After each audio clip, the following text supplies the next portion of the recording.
성도 여러분, 안녕하십니까? 모든 것이 마비된 것 같은 이 답답한 현실 속에서도 우리 하나님께서 주시는 위로와 평강과 은혜가 우리 사랑하는 모든 성도들 여러분 한 분 한 분에게 충만히 임하게 되시기를 기도합니다. 오늘 우리가 에스더 2장의 말씀을 좀 살펴보겠습니다. 우선 하나님 말씀 에스더 2장 1절부터 7절까지요. 에스더 2장 1절부터 7절까지 말씀을 함께 보겠습니다. 그 후에 아하수에로 왕의 노가 그침에 와스디와 그가 행한 일과 그에 대하여 내린 조서를 생각하거늘 왕의 측근 신하들이 아뢰되 왕은 왕을 위하여 아리따운 처녀들을 구하게 하시되 전국 각 지방의 관리를 명령하여 아리따운 처녀를 다 도성수산으로 모아 후궁으로 들여 궁녀를 주관하는 내시 헤게의 손에 맡겨 그 몸을 정결하게 하는 물품을 주게 하시고 왕의 눈에 아름다운 처녀를 와스디 대신 왕후로 삼으소서 하니 왕이 그 말을 좋게 여겨 그대로 행하니라. 도성수산에 한 유다인이 있으니 이름은 모르드게라. 그는 베냐민 자손이니 기스의 정손이요 시므이의 손자요 야일의 아들이라. 전에 바벨론 왕 느부갓네살이 예루살렘에서 유다 왕 여고냐와 백성을 사로잡아 갈 때에 모르드게도 함께 사로잡혔더라. 그의 삼촌의 딸 하닷사 곧 에스더는 부모가 없었으나 용모가 곱고 아리따운 처녀라. 그의 부모가 죽은 후에 모르드게가 자기 딸같이 양육하더라. 아멘. 심퍼슨이라 하는 사람이 이런 이야기를 했습니다. 하나님은 그의 영웅들을 준비하고 계신다. 그러다가 기회가 오면 그들을 적재적소에 투입하신다. 그러면 세계는 그들이 어디서 혜성처럼 나타났는지 의아해 할 것이다 라는 말을 했습니다. 애굽에서는 하나님께서 요셉을 보내서 하나님의 백성들을 그곳에서 번성하게 했고 애굽을 위기, 기근 가운데서 살리도록 요셉을 파견하셨어요. 바벨론에는 에스겔과 다니엘이 있었고 수산궁에는 느헤미야가, 오늘 본문에 나오는 바사국에는 에스더가 유대인들을 위한 그녀의 사역을 하기 위해 준비되어 있었습니다. 그런데 우리는 에스더에 대해서 일단 긍정적인 이미지를 갖고 있지만은 에스더가 처음부터 하나님께 자신의 생명을 던지면서 헌신한 것이 아니었습니다. 본문을 자세히 들여다보면 그는 세상과 타협했고 자기 연약함을 가진 믿음이 부족한 여인이었습니다. 에스더와 함께 등장했던 모르드게도 마찬가지요. 그는 세상적인 성공에 집착한 사람이었습니다. 그럼에도 불구하고 하나님은 단계적으로 이들을 준비시켜 자신의 뜻을 성취하는 도구로 삼으신 것을 볼 수 있습니다. 본장을 통해 우리는 그의 백성들 일에 관여하시는 하나님의 보이지 않는 손길을 발견할 수 있어요. 2장 1절부터 4절은 새 왕후 간택을 위한 조처가 진행되는 것을 발견합니다. 1절 보겠어요. 그 후에 아하수에로 왕의 노가 그침에 와스디와 그가 행한 일과 그에 대하여 내린 조서를 생각하거늘 왕은 그녀의 축출 사건의 전 과정을 생각해 볼 때 자신의 처사가 지나쳤고 과도했다는 생각이 들었을 것입니다. 너무 감정적으로 내가 조급하게 처리했구나. 그래서 그 결과 돌이킬 수 없는 실수를 저질렀구나. 이런 생각을 했을 것입니다. 왕이 이 아하수에로 왕이 와스디 왕비를 폐위시킨 것은 그의 재위 3년째인 기원전 483년입니다. 그리고 에스더를 왕후로 맞아들인 때는 그의 재위 7년, BC 479년이요. 그럼 이 기간 동안에 어떤 일이 있었을까? 약 4년이라는 세월이 흘렀습니다. 왕후를 폐위시키고 다시 에스더를 새 왕비로 간택할 기간, 그 때가 4년이 흘렀는데 이 기간 동안에 왕은 우리가 지난번에 본 것처럼 그리스 정복에 나섰다가 살라미스 해전에서 대패하고 기원전 480년에 돌아옵니다. 절대 군주의 자존심은 상할 대로 상한 상황이고 민심도 흉흉했을 것입니다. 전쟁에서 패한 장군 왕으로서 상처를 안고 귀국한 왕은 몸도 마음도 지쳐 있었을 것입니다. 자, 이때에 그러한 상황이 그 후에라는 한 단어 가운데 다 포함되어 있는 거예요. 전쟁에서 패하고 귀국해서 민심은 흉흉하고 그리고 경제적으로는 파탄에 처해 있고 왕 스스로도 육신적으로 정신적으로 지쳐있는 이러한 때에 누가 생각이 났을까요? 조강 지처인 와스디가 생각났을 것입니다. 그리고 그 사건의 전 과정을 가만히 복기하면서 자신의 판단이 너무 성급했고 또 왕후에 대하여 지나치게 처리했다는 생각이 들었다는 이야기입니다. 이것을 우리가 때늦은 후회라 그렇게 해요. 조강지처의 중요성입니다. 일반 궁녀들은 하룻밤을 지나는 대상이 될지언정 진정한 위로와 바른 조언을 해줄 수가 없습니다. 아내의 위치가 결정적으로 남편이 궁지에 몰리고 정신적으로 지치고 육신적으로 많이 어려움 당할 때에 그 곁에서 있는 그대로 그를 받아주며 격려하고 따뜻거려주고 힘을 주는 존재가 누구냐? 아내의 존재의 역할입니다. 실패하고 힘들 때에 더욱 아내의 내조와 역할이 필요하고 중요하다는 말씀입니다. 이러한 때에 우리는 2절부터 4절에 주변의 신하들이 서둘러 왕비를 다시 간택하도록 권하는 장면을 보게 돼요. 와서디에 대한 왕의 연민의 마음이 생기는 것을 주변의 신하들이 눈치챕니다. 만약에 왕이 생각하기를 내가 잘못 판단해서 결정을 했구나, 내가 지나치게 처신했구나 생각이 들어 와서디를 다시 왕으로 복귀시킨다면은 왕후의 폐위를 주장했던 신하들의 운명이 어떻게 될까요? 직위 해제뿐만 아니라 생명의 위협을 당할 수도 있는 위태로운 상황에 처할 수가 있어요.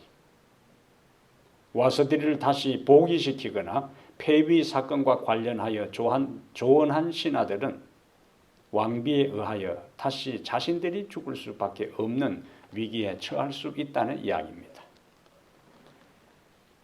그러므로 관련된 다수의 신하들은 자신들이 위협에 처할 수 있는 상황에 있게 되니까 재빨리 왕비를 간택하여 와서디에 대한 미련을 젓도록 권하게 되는 것이 2절부터 4절의 이야기.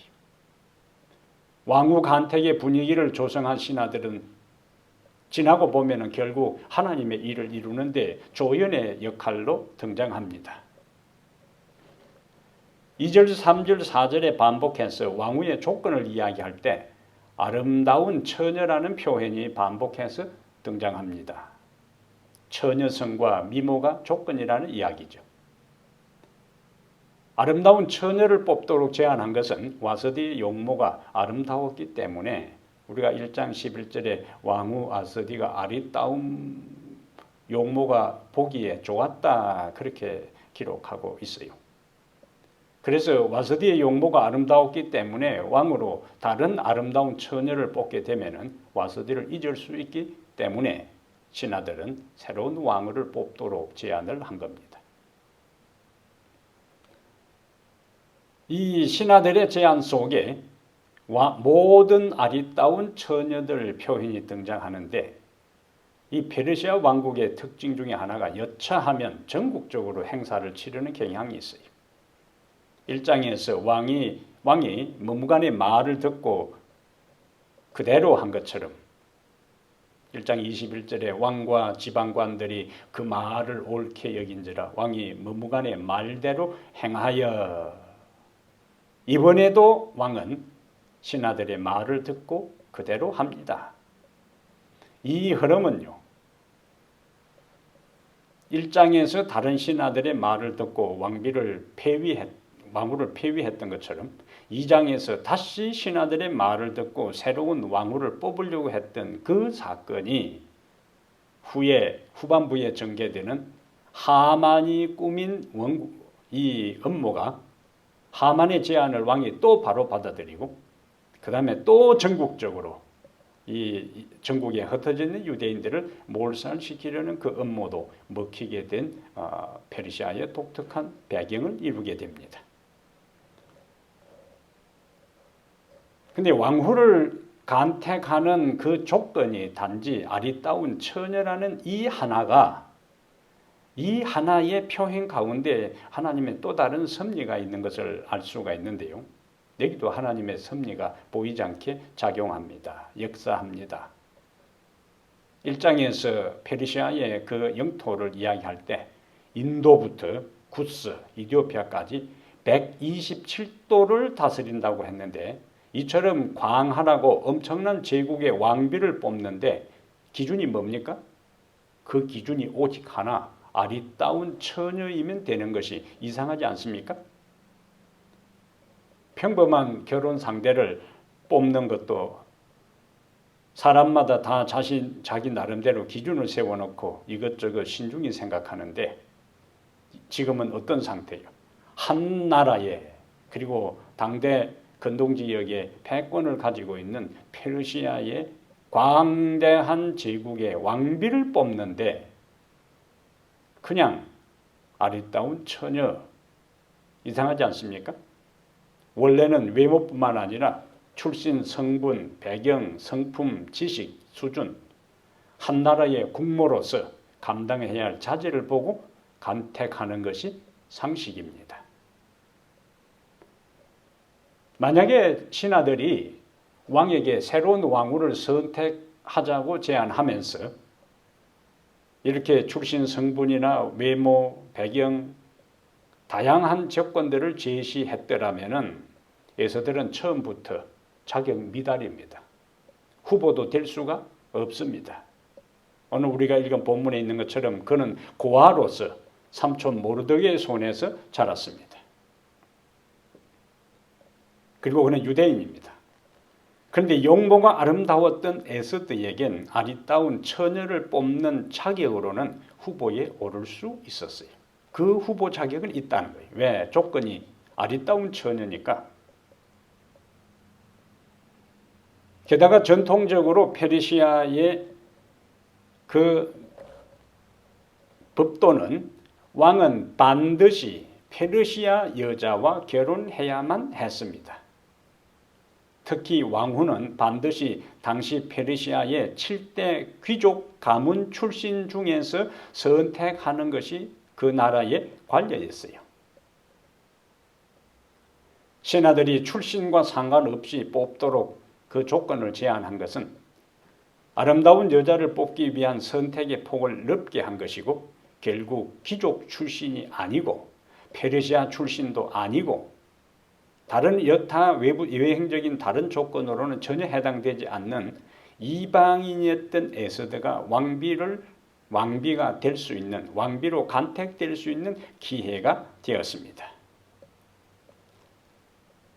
여기에도 신하들을 통하여 하나님께서 섭리하신 것을 볼 수 있어요.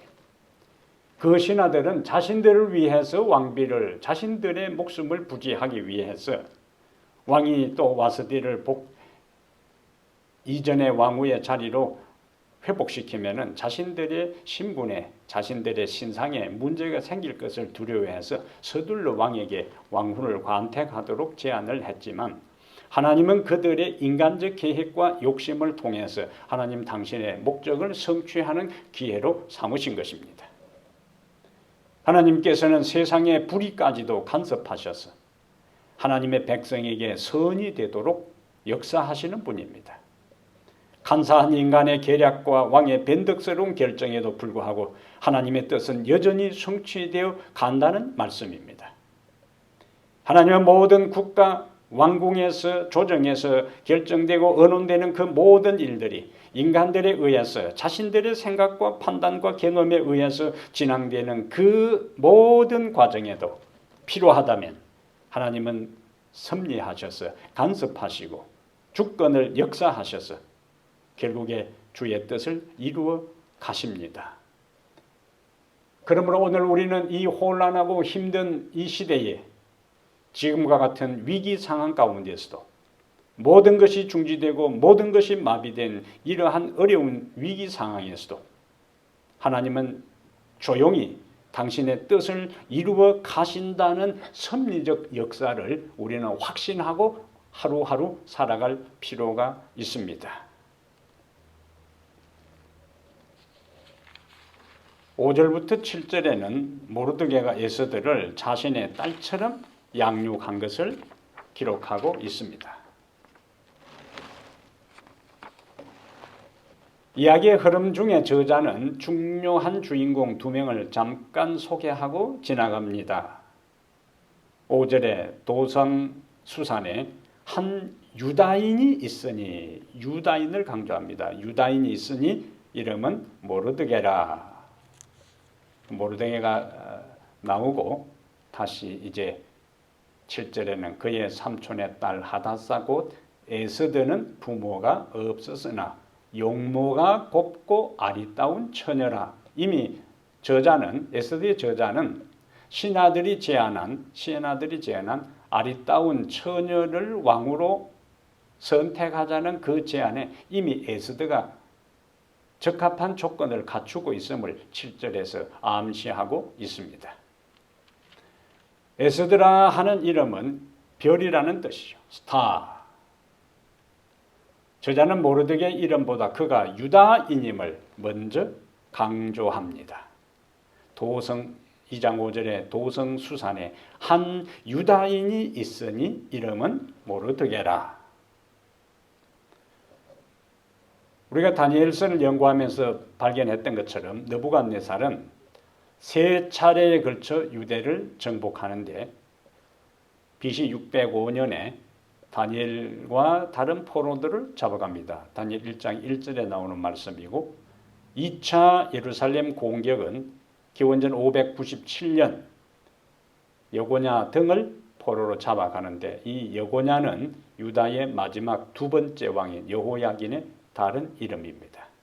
이것은 열왕기하 24장 15절과 역대하 36장 10절, 예레미야 24장 10절에 기록되어 있습니다.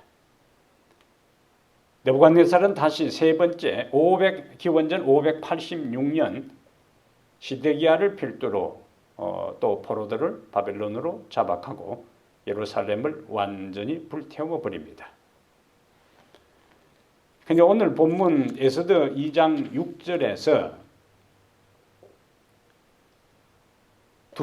한 단어가 반복해서 나오는데 전에 바벨론 왕 느부갓네살이 예루살렘에서 유다 왕 여고냐와 백성을 사로잡아 갈 때에 모르드게도 함께 사로잡혔더라. 사로잡아 갈 때에 사로잡혔더라. 성경의 한 단어를 반복해서 사용한다는 이야기는 그 의미를 독자들로 하여금 강조하는 데 그 이유가 있습니다. 사로잡혀 갈 때에 사로잡혔더라. 그럼 모르드게와 에스더가 지금 메데페르시아에 살고 있는데 그들은 메데페르시아 사람도 아니고 자유로운 민족도 아니고 이국 땅의 포로로 잡혀온 사람이고 그들은 힘없는 신분이었고 그들은 사회적 소수였고 약자이고 바사왕국에서 불이익을 당할 수밖에 없는 처지의 신분의 소유자라는 사실을 강조하고 있습니다. 그것이 바로 2장 6절에서 사로잡혀 갈 때에 모르드게도 함께 사로잡혔더라. 이런 위치에 있는 그들, 하나님의 그들의 인생에 반전이 일어나도록 역사하신 것입니다. 모르드게는 삼촌의 딸, 사촌 여동생 에스더를 자기 딸처럼 양육합니다. 사실 자기 자녀, 친자식을 양육하는 것도 쉽지 않은 일이지요. 그런데 자기 자녀가 아닌 삼촌의 딸, 사촌 여동생을 그 힘든 나라에, 이 이방의 나라에 포로로 잡혀가 있으면서 그 아이를 양육하는 것은 쉽지 않은 일이었습니다. 그 당시에는 그것이 수고스러운 일일 수 있었어요. 넉넉지 아니하는 생활 가운데서 다른 사람의 딸을 자기 자녀들과 함께 양육하는 것은 보통 일이 아니었을 것입니다. 그런데 그 당시에는 그 수고가 보답을 받지 않은 것처럼 보였고 그 당시에는 그런 헌신이 아무런 결과를 나타낼 수 없는 것처럼 보였어요. 그런데 나중에 이런 헌신과 수고는 보답을 받습니다.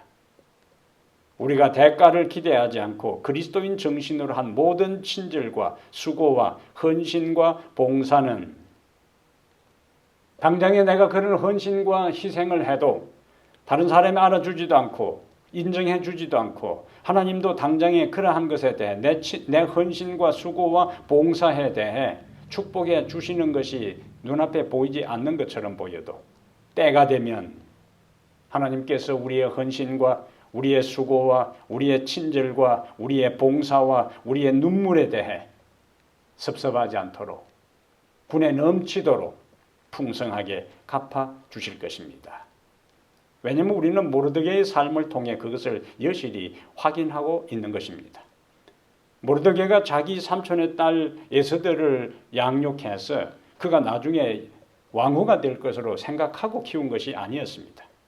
그리고 그 왕후가 되게 되면은 자기가 나중에 페르시아의 총리가 될 것이라고 생각하고 그렇게 자기 사촌 여동생을 양육한 게 아니라는 이야기입니다. 그저 그는 불쌍해서 동정해서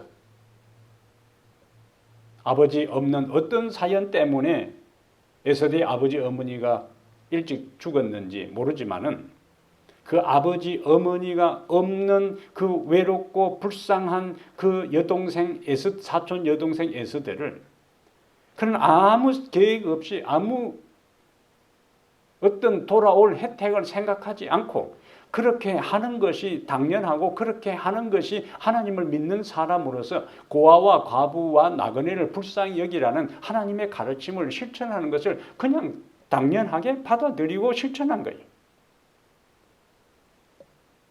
그런데 나중에 모르드게는 에스더 덕분에 총리의 자리까지 오르게 됩니다. 우리에게 시사하는 바가 많습니다. 우리가 주님을 위하고 우리가 내 주변의 사람들을 돕고 섬기고 봉사하고 헌신하고 수고하는 것들이 우선은 당장에 손해되는 것처럼 보이고 힘들고 어렵고 결과가 보이지 아니하고 혜택이 돌아오지 않는 것처럼 느껴질지라도 우리는 결과가 있든 없든 상관없이 그것이 당연한 일이고 그것이 옳은 일이고 그것이 해야 할 일이기 때문에 하나님 말씀에 순종하게 되면은 하나님은 그것에 대해 우리에게 갚아주신다는 말씀이에요. 어쩌면 이 땅에 우리가 사는 날 동안 그런 혜택을 누리지 못할 수도 있습니다. 어쩌면 우리가 이 세상에 사는 날 동안 하나님께서 내 수고에 갚아주지 않을 수도 있어요. 그러나 하나님은 그 모든 우리의 수고와 헌신과 눈물과 희생에 대해 기억하셨다가 우리가 헌신하고 수고한 그 모든 것보다 더 많이 우리에게 갚아 주실 것을 믿고 묵묵하게 여러분이 걸어가는 그 헌신과 수고의 길을 걸어가게 되기를 바랍니다. 교회를 위한 봉사도 마찬가지. 어떤 사람들은 겨우 교회 나오지만 어떤 사람들은 중심에서 분주하게 부지런하게 열심히 봉사합니다. 열심히 봉사하지 않아도 교회 일에 무관심하고 철저하게 자신의 눈앞에 있는 이익을 위하여 얌체처럼 살아가는 사람도 있습니다. 그들이 세상에 잘 살 수도 있어요. 눈앞에 있는 그걸 가지고 내 헌신과 수고에 대해 주저하지 말고 어떤 주변의 상황과 다른 사람의 평가와 반응과 처신과 상관없이 내가 하나님께서 주신 은혜, 나에게 주신 은혜와 사랑과 구원에 대한 것들을 생각하고 묵묵히 그 길을 걸어가시기를 바랍니다. 8절부터 11절에 에스더가 드디어 왕궁에 불려가는 장면이 나옵니다. 여기도 우리는 하나님의 놀라운 섭리를 보게 되는데요. 에스더 9절마다 장마다 보이지 않는 하나님의 섭리의 손길이 역사함을 알게 됩니다. 이제 다시 에스더 2장 8절부터 11절까지 봅니다. 에스더 2장 8절부터 11절.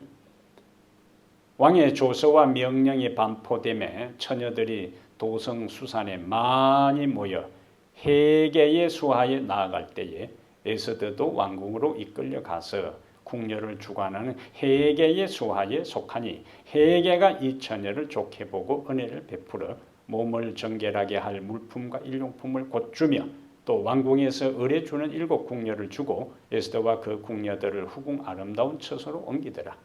에스더가 자기의 민족과 종족을 말하지 아니하니 이는 모르드게가 명령하여 말하지 말라 하였습니다. 모르드게가 날마다 후궁들 앞으로 왕래하며 에스더의 안부와 어떻게 될지를 알고자 하였더라. 하나님은 후궁들을 지키는 사람의 마음속에까지 역사하실 수 있을 만큼 위대하십니다. 하나님은 모든 사람을 통하여 궁극적으로 당신의 목적을 성취하셔요. 하나님은 우리가 절박한 상황에 처했을 때 생각지도 않은 사람을 통하여 우리를 돕게 하실 수 있습니다. 오늘 2장 8절에 나오는 헤게 나오지요. 헤게라는 사람, 이방 사람이. 그런데 8절에서 그의 이름이 2번이나 언급됩니다. 앞에서 우리가 본 것처럼 반복해서 이름이 언급되고 단어가 언급되는 것은 중요한 것을 강조하는 것이기 때문에 앞으로 8절에서 헤게의 이름이 2번이나 연이어 언급된다는 이야기는 앞으로 그의 역할의 중요성을 보여주기 위함입니다.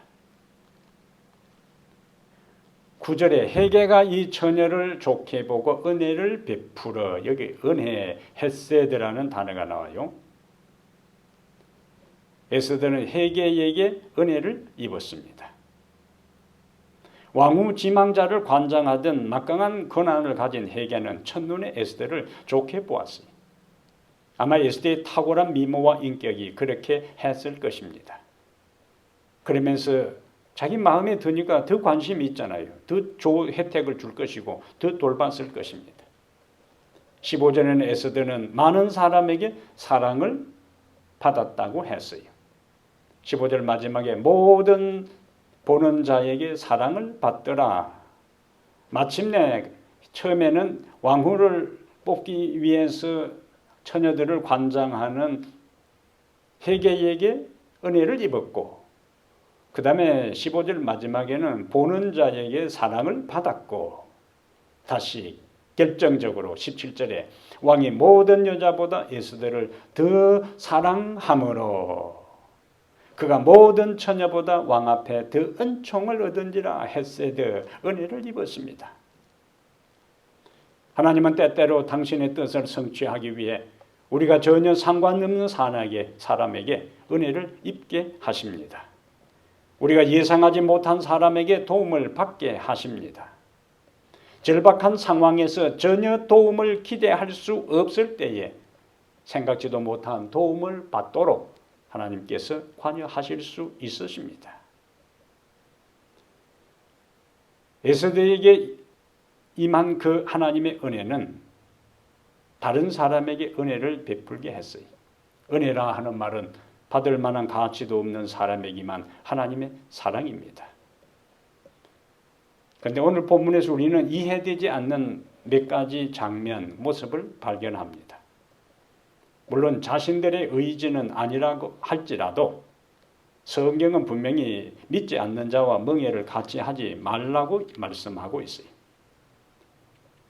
그런데 지금 이방인 왕과 결혼을 하기 위해서, 왕후가 되기 위해서 이 모르드게와 에스더는 응하는 것을 보게 돼요.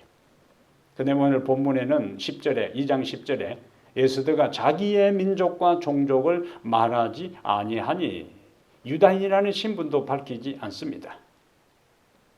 그러면은 유다인이라는 신분을 밝히지 아니할 경우에는 음식물에 대한 것도 레위기 11장에 금지된 것도 그대로 먹어야 되고, 그러다 보니까 나중에 에스더 후반부에 가서 에스더는 왕과 하만을 위해 술상을 차리는 것도 나옵니다. 근데 우리는 다니엘 1장에서는 다니엘은 처음부터 자신의 신분을 밝히고 유단이라는 것을 밝히고 이것은 먹을 수가 없다고 이야기하면서 다른 대안을 제시하는 것을 보게 돼요. 그런데 에스더는 그렇게 하지 않았습니다. 그리고 결혼도 하기 전에 왕과 동침을 합니다.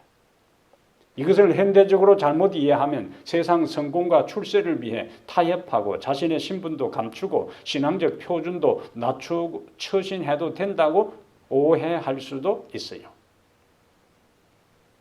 그런데 성경은 그들의 잘못을 말하지 않습니다. 에스더가 처신한 것, 모르드게가 처신한 것에 대해 그들이 잘못했고 잘했고를 말하지 않는다는 이야기. 어떤 메시지를 우리에게 전하고 있는가? 단지 그렇게 부족한 자들에게도 하나님께서 은혜를 베푸셨고 그들을 통하여서 하나님은 당신의 목적을 이루어 가신다는 것을 말씀하고 있습니다. 우리가 가정해서 에스더가 자신의 신분을 밝히고 나는 유다 사람입니다. 그래서 나는 아무리 이 나라의 법대로 모든 각 지역, 각 도성에 있는 처녀들을 다 왕궁으로 오라고 한다 할지라도 나는 이방인하고 결혼할 수 없습니다. 이렇게 처신할 수도 있어요. 그리고 나는 유대인이기 때문에 부정한 음식을 먹을 수가 없다라고 이야기할 수 있었을 것입니다. 그럼 여러분, 만약에 에스더가 자신의 신분, 자신의 민족을 정확하게 이야기하고 종교적 신조와 신념을 확실하게 밝혔더라면 사건이 어떻게 전개되었을까요?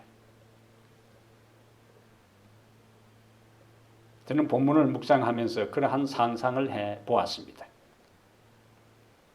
제가 내린 결론은 이겁니다. 만약에 에스더와 모르드게의 믿음이 특출해서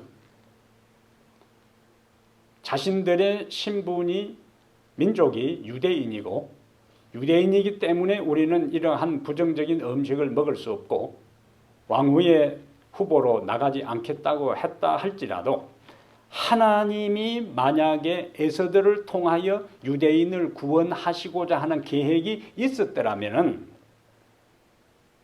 하나님은 그들의 믿음 있는 결단과 신앙적 표명을 통해서 에스더와 모르드게를 통해 이스라엘을 구원하셨을 것이라는 거예요. 에스더와 모르드게는 처음에 등장하는 그들의 모습은 믿음에 따라 행동한 게 아닙니다. 얼핏 읽으면 그것이 잘 보이질 않지만은 문맥의 흐름 속에 그들은 믿음에 따라 하나님의 백성으로서의 처신한 게 아닌 것처럼 보여요. 모르드게는 철저히 에스더를 통하여 출세 지향주의적인 모습으로 처신하는 것처럼 보입니다. 그런데 성경은 부족한 믿음으로 그들이 출발했지만은 나중에 에스더는 어떻게 합니까? 왕 앞에 왕이 부르기 전에는 나가지 아니하면 왕이 부르기 전에 나가게 되면은 목숨이 위태로운 상황에서 자그마치 30일 동안 왕의 부름을 받지 못한 상황에서도 3일 금식하고 왕 앞에 당당하게 나가면서 뭐라고 이야기합니까? 죽으면 죽으리라. 에스더는 처음에는 부족한 가운데 출발했다 할지라도 결정적인 순간에 타협하지 않고 죽음을 각오하고 하나님 편에 서고 민족을 구원하기 위해서 자신의 삶을 던지는 것을 볼 수가 있습니다. 여기에 에스더의 위대함이 있습니다. 처음에는 부족하고 처음에는 믿음에 타협한 것처럼 보이고 나약한 것처럼 보이고 자신의 신앙 하나님을 제대로 드러내지 않고 자신의 민족도 제대로 밝히지도 않은 상태에 출발했지만은 하나님의 은혜는 여전히 그들과 함께 하셨고 그들을 포기하지 않고 그들의 믿음이 성숙하고 성장하고 발전하도록 관여하신 것입니다. 그리고 결정적인 순간에 자기의 생명을 던져서 죽으면 죽으리라는 비장한 각오와 마음으로 왕 앞에 나가 인정을 받고 결국에 민족을 구원하는 구원자가 될 수 있었습니다. 하나님은 우리의 신앙도 이렇게 성장해 가기를 원합니다. 우리의 믿음도 이렇게 발전하기를 원합니다. 처음에는 부족하고 채워지지 않고 여러 가지 결점과 허물이 있다 할지라도 그 상태에 머물지 아니하고 어설픈 출발이었지만 믿음의 출발이었지만 한 걸음 한 걸음 더 단단한 믿음의 길을 걸어가기를 하나님은 우리에게 원하시는 거예요. 오늘 우리의 믿음의 상태는 어떤 상태에 있습니까? 10년 전, 20년 전, 30년 전 아니면 내가 태어날 때부터 신앙의 길을 부모를 따라 신앙의 길을 걸어온 사람들 오늘 우리의 신앙의 상태가 어떤 상태에 있을까요? 이처럼 집에서 많은 시간을 보내고 분주하고 바쁜 삶의 리듬 속에 정신없이 살아가다가 집에 머무는 시간이 많은 이때에 여러분은 어떻게 여러분의 시간을 보내고 있습니까? 어떻게 여러분의 시간을 활용하고 있습니까? 무엇을 하면서 하루의 시간을 보내고 있습니까? 영적으로 자신을 살피고 영적으로 자신의 부족함을 깨닫고 이번 기회가 하나님께서 내 자신을 성찰하고 내 자신을 살피고 내 자신을 하나님 안에서 믿음으로 한 단계 더 업그레이드 시키기 위한 기회로 삼고 있습니까? 아니면 다른 것으로 시간을 보내고 있습니까? 하나님은 우리가 믿음의 발전을 경험하기를 원합니다. 하나님은 우리가 믿음의 진보를 경험하기를 원합니다. 하나님은 우리가 믿음의 사닥다리를 한 단계 한 단계 하나님의 은혜를 의지하여 나아가기를 밟고 올라가기를 원합니다. 주어진 외형적으로는 혹독하고 힘들고 답답한 이와 같은 환경에 이 힘든 시대를 살아가지만 이 기회가 하나님께로 더 가까이 가는 기회가 되었으면 좋겠습니다. 그리고 부족한 자를 통해서 연약한 자를 통해서 하나님께서 당신의 뜻을 이루신다는 것을 기억하고 우리를 통하여 당신의 뜻이 이루어지고 성취되도록 기도하며 자신을 준비하게 되기를 바랍니다. 우리는 믿음으로 성장해야 합니다. 다니엘서의 주제처럼 하나님은 연약한 자를 통해서도 이방 왕을 통해서도 그리고 에스더서에 반복해서 나오는 것처럼 자신의 영달과 안전을 위해서 일들을 처신하는 그 눈치나 살피는 신하들을 통해서도 인간사를 주관하고 계십니다. 우리가 그분을 삶의 도움으로 삼고 살아갈 때에 생각지도 않은 사람들이 우리를 도울 것입니다. 역사를 이루실 것입니다. 그러면 오늘 우리에게 주어진 모든 삶의 현실에서 충실하게 한 걸음 한 걸음 하나님의 절대 주권을 인정하고 그분이 내 인생과 역사를 주관하신다는 것을 마음에 확신하고 하루하루 살아갈 때 돌이켜보면 그 모든 시간이 지나고 나면은 하나님이 역사하셨구나. 하나님이 도와주셨구나. 하나님이 인도하셨구나. 그것이 하나님의 섭리였구나. 우리는 그것을 고백하고 깨닫게 될 것입니다. 사랑하는 여러분, 에스더서에 반복해서 전개되는 하나님의 섭리의 손길들이 우리들 개인과 우리 가정과 우리 성도들 각각의 삶을 통하여 이루어져서 결국에 주께서 영광 받으시고 우리의 삶에도 행통한 축복과 은혜를 누리며 살아가게 되기를 간절히 바랍니다. 함께 기도합니다. 모든 역사를 주관하시고 세상 만사를 주관하시며 그 가운데 살아가는 우리의 인생들도 눈동자처럼 보호하시고 사건들에 섭리하시는 우리 하나님이시여, 오늘 다시 우리가 화요 기도회를 맞이해서 주의 말씀을 경청할 수 있는 기회를 주시니 감사합니다. 세상은 혼란하고 답답하다 할지라도 우리에게 이렇게 집 안에서라도 교회에서 비록 함께 모이지 못할지라도 집 안에서라도 주의 말씀을 경청하고 살피고 그리고 그 말씀 앞에 자신을 뒤돌아보고 하나님의 섭리의 손길에 감사할 수 있는 이와 같은 특권을 주시니 감사합니다. 머지않은 장래에 이와 같은 특권마저 사라지고 홀로 신앙을 해야 할 위태로운 때가 머지않아 우리에게 닥칠 것을 생각하면서 예상하면서 주어진 이 황금 같은 시간대 우리 자신을 주님께 더 가까이 나가고 자신을 성찰하고 믿음의 부요함을 경험하고 진보의 계단 사다리를 타고 한 계단 한 계단 주님께로 더 가까이 갈 수 있는 기회가 되게 하여 주시옵소서. 에스더와 모르드게가 처음에는 부족했지만은 결정적인 순간에 자신의 삶을 던져 주님께 충성했던 것처럼 부족하고 한계가 있고 믿음이 연약한 자라 할지라도 하나님은 쉽게 포기하지 아니하시고 여전히 그들에게 은혜를 주셨어. 다른 사람을 통해서 은혜를 주시고 하나님께서 직접 섭리하시고 관여하시고 인도하셔서 궁극적으로 주의 뜻을 이루고 당신의 뜻의 도구가 된 자들을 영원히 구원하시는 주의 놀라운 자비와 사랑을 경험하며 살아가게 해 주시옵소서. 우리들 성도들 가정을 보호하시고 지키시며 경제적으로 어려움 당치 않게 하시고 믿음의 흐트러짐이 없게 하시며 세상 도처에서 고통당하는 자들도 주님 자비를 베풀어 주시옵소서. 다음 안식일 다시 말씀으로 우리가 교제할 때까지 남은 시간도 주께서 우리와 함께 하시기를 우리 주 예수님 이름으로 기도합니다. 아멘.